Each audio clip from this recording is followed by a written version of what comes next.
कि उत्तर प्रदेश का मुख्यमंत्री तो फेंकने में लग रहा, वहाँ से हिमाचल में और गुजरात में यहाँ भ्रष्टाचार हो रहा। की सरकार बन रही है हिमाचल प्रदेश में? उम्मीद है जनता को। हाँ, और जनता ने अपना वोट दे दिया और वो ईवीएम में बंद हो गया।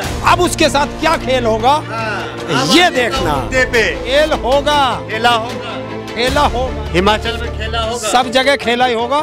वो जो है प्रधानमंत्री, वहाँ चुनाव, ये ध्यान रख लेना, जब जब कहीं चुनाव होगा उस दिन प्रधानमंत्री देश में कोई ना कोई रैली करता होगा।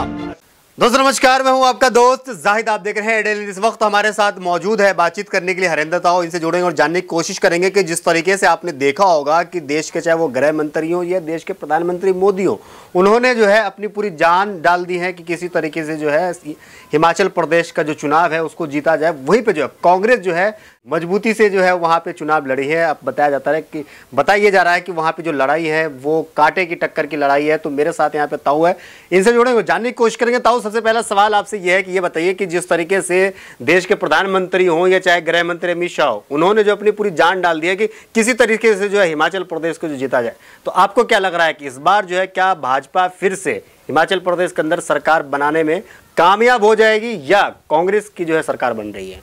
देखिए, जब देश का प्रधानमंत्री जी गली मोहल्ले के चुनाव में भी जाने लगे, समझ लो वहां संविधान खत्म होने जा रहा है। हाँ। देश का प्रधानमंत्री देश चलाएगा या गली मोहल्ले के चुनाव जीतेगा? अरे स्टेट का चुनाव आपको गली मोहल्ले का लग रहा है? स्टेट का चुनाव प्रधानमंत्री के लिए गली मोहल्ले का चुनाव है। अच्छा, आपके स्टेट की टीम कहाँ है?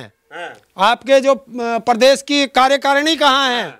आपकी राष्ट्रीय कार्यकारिणी कहाँ है? हर चीज को प्रधानमंत्री, अरे इसे प्रचार मंत्री बना दो तो ठीक रहेगा। अच्छा, दूसरी चीज है, हाँ। ये ड्रामा बहुत करता है। करते हैं, थोड़ा इज्जत से बता बोलिए ना। प्रधानमंत्री है क्या? देश के प्रधानमंत्री संवैधानिक पद पे? संवैधानिक पद पे बैठा है ना, वो हमसे बड़ा है, हमसे बड़ा है। उसे हमने बनाया, हमें उसने नहीं बनाया, तो हमसे बड़ा कैसे हो जाएगा? जब वो हमारे लिए कह सकता है कि 750 किसान मेरे लिए मरे हैं, तो हमारे लिए कहाँ का वो संवैधानिक पद रह गया उसके लिए? सच बोलना सीखो।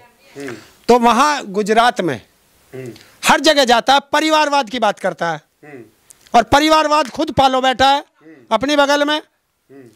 हिमाचल में बोल रहा है परिवारवाद पे, वहाँ पे उसकी बराबर में अनुराग ठाकुर बैठा है, उसके फादर हिमाचल के मुख्यमंत्री रहे, अनुराग ठाकुर है खुद मंत्री, उसका छोटा भाई क्रिकेट बोर्ड में। तो ये परिवारवाद नहीं है, तो ये क्या ठोकरवाद है?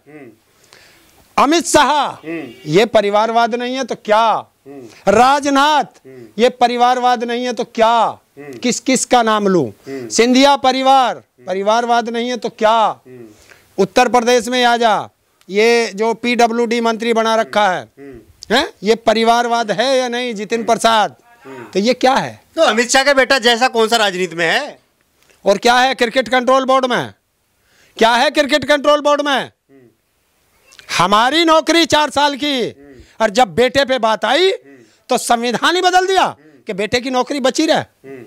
ये क्या है?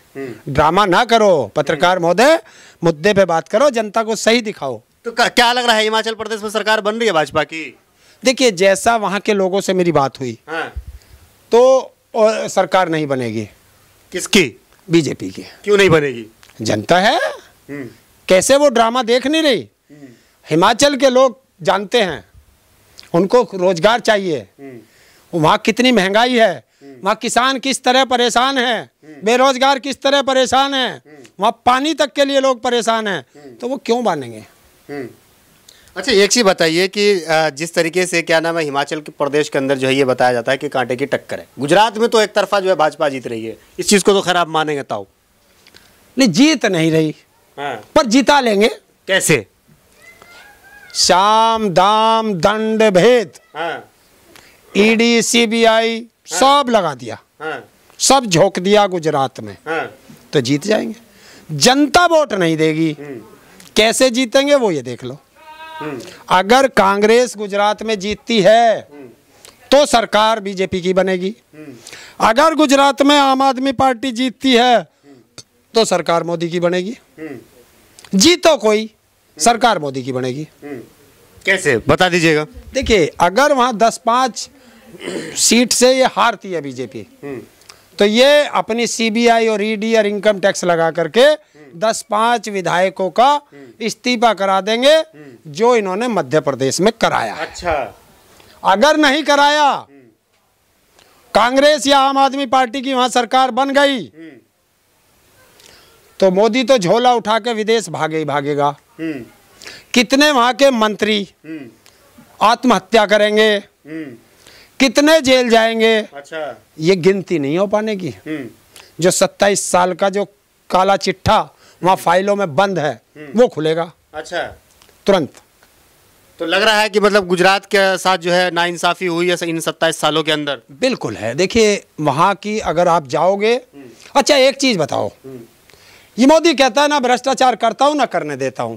हाँ, न खाता हूं न खाता हूं ना खाने दूंगा। अरे इस शब्द को तो बोलो मत। हाँ, ना भ्रष्टाचार करता हूं ना करने देता हूं। हाँ। तो देश की जनता को बताए, गुजरात की पूरी कैबिनेट बदली, पूरी सरकार बदली, क्यों बदली? अगर वे भ्रष्टाचारी थे तो वे जेल क्यों नहीं गए, और अगर वो ईमानदार थे तो क्यों हटाए? देश की जनता को बस इस पे जवाब दे दो मोदी। जवाब है उनके पास? नहीं देंगे। तो काम तो बहुत सारे हैं प्रधानमंत्री मोदी के पास, आप ही के जवाब थोड़ी देर कहाँ है मोदी के पास? क्या काम है? क्या काम है? रोना, झूठ बोलना। तो देश के लिए रो रहे हैं ना। देश के लिए क्यों रोते हैं?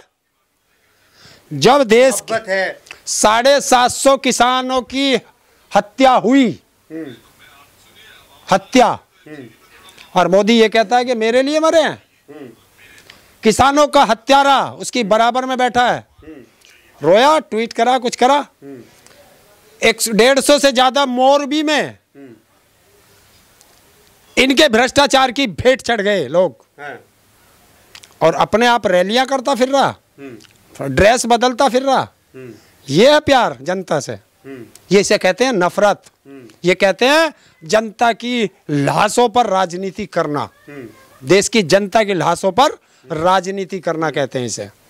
कि उस हॉस्पिटल के अंदर मोरबी के लोगों की लाशें पड़ी हैं और वहां पेंट चल रहा है, ताकि प्रधानमंत्री को दिखाई दे जाए अच्छा है, साफ सुथरा दिखे, स्वच्छ दिखे, एकदम के बढ़िया काम हुआ है। हाँ, अगर करना था तो पहले करते। तो ये बताता है जिम्मेदार अधिकारी होंगे ना जो वहाँ पे जो लोग जो है सही इंतजाम नहीं कर पाते हैं। हर चीज अधिकारी ही जिम्मेदार होंगे। फिर ये मंत्री काहे के लिए हैं? ये काहे के लिए हैं? जिम्मेवारी कौन लेगा? ले ना कोई अधिकारी ले, मंत्री ले, प्रधानमंत्री ले, मुख्यमंत्री ले, जिम्मेवारी तो ले। अरे आज ही एक वीडियो आ रही उत्तर प्रदेश की, सड़कों को एक सरदार जी हाथ से पाड़ के दिखा रहा, नीचे गिट्टी नहीं है, मिट्टी बिछाई और वैसे उस पर तारकुल बिछाकर सड़क बना दी। 3 करोड़ 80 लाख रुपए की सड़क है। अच्छा, तो ये क्या भ्रष्टाचार नहीं है? क्यों कि उत्तर प्रदेश का मुख्यमंत्री वो तो फेंकने में लग रहा, वहां से हिमाचल में और गुजरात में, यहाँ भ्रष्टाचार हो रहा। पूरा प्रदेश डेंगू से परेशान है, सारे हॉस्पिटल बेकार पड़े हैं, ना डॉक्टर है, ना दवाई है, ना स्टाफ है, और वो अपना वहां का घूमता फिर रहा। तो इसे भ्रष्टाचार नहीं कहोगे? काहे के लिए तुम बनते हो मंत्री जब तुम्हारे बस की प्रदेश संभालना नहीं है?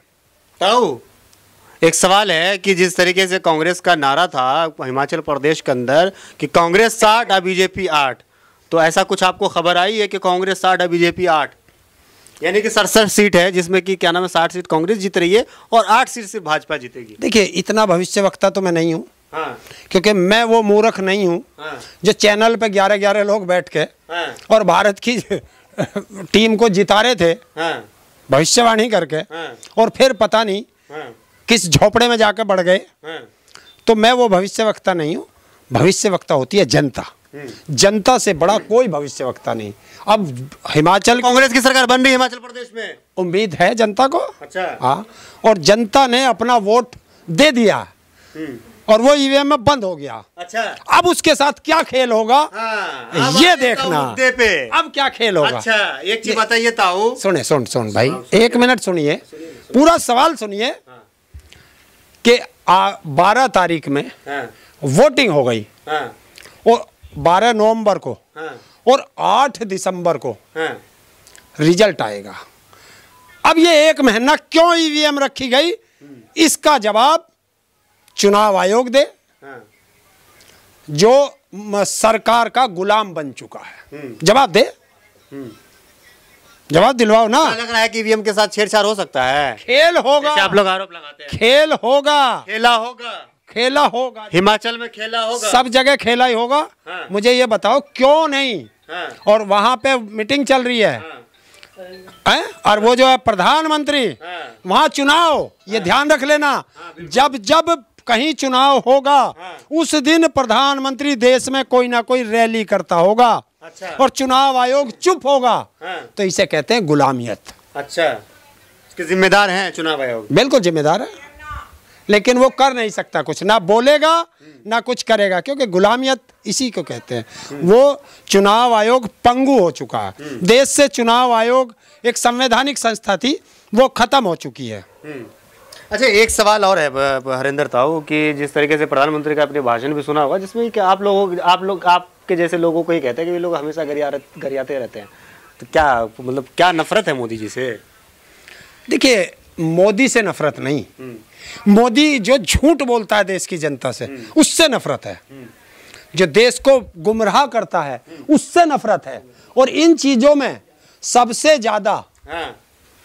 अगर दुनिया में सबसे ज्यादा झूठ बोलने वाला वो देश का प्रधानमंत्री मोदी है। मैं ये कहता हूं, तू जो लंबी लंबी फेंकी, 8 साल तक इसने बहुत लंबी लंबी फेंकी। कल ये हैदराबाद चला गया और हैदराबाद की जनता ने इसको इसकी लंबी लंबी फेंकने के पोस्टर दिखा दिए, तो इसको मिर्ची लग गई।